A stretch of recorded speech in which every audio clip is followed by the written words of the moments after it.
ঢাকা শহরের মতো বড় শহরে ছেলে তার বউকে নিয়ে থাকে। ছেলের বউয়ের নাকি গ্রামে থাকতে ভালো লাগে না।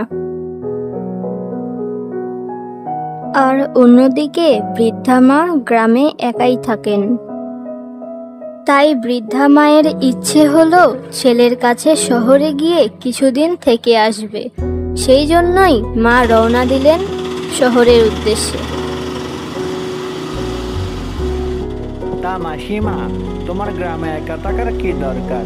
তুমি ছেলের কাছে গিয়ে থাকলেই তো পারো নাকি?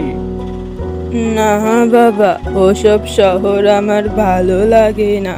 ছেলের জন্য মন খারাপ করছে, তাই যাচ্ছি। তা মাসিমা ঠিক বলেছ, গ্রামের থাকার মজাই আলাদা। হ্যাঁ বাবা, থামো থামো, ওইটা আমার ছেলের বাড়ি, ওই যে দেখা যাচ্ছে ওইটাই। দেখেছো দেখেছো, তোমার মা এখানেও চলে এসেছে। আমাকে কি শান্তিতে থাকতে দিবে না নাকি?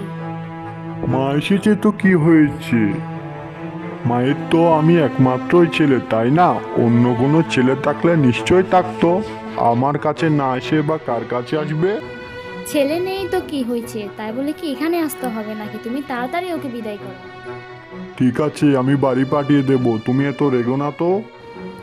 ঠিক আছে না, তুমি এখনই ওনাকে এখান থেকে বিদায় করো। আচ্ছা, একটা কথা ভাবো তো, উনি যদি তোমার মা হতো তাহলে কি তুমি তাড়িয়ে দিতে পারতে? আমার ভুল হয়েছে গো, আমাকে ক্ষমা করে দাও। আমি এটা ঠিক কাজ করিনি।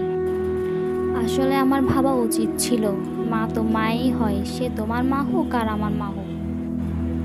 আমি এতদিন ওনাকে অনেক কষ্ট দিয়েছি। চলো এখনই গিয়ে ক্ষমা চাইবো ওনার থেকে। আমি জানি উনি আমাকে ক্ষমা করে দিবেন। বেশ বেশ বেশ, তাহলে তুমি নিজের ভুল বুঝতে পেরেছো। তাহলে আর দেরি কিসের, চলো মায়ের কাছে যাই। এই গল্প থেকে আমরা এইটাই শিক্ষা পাই যে যে কারোরই মা হোক না কেন, তাকে কখনো আঘাত করতে নেই। কারণ মা তো মাই হয়, তাই না? এজন্য আমাদের সবারই উচিত মাকে ভালোবেসে যত্ন করে আগলে রাখা।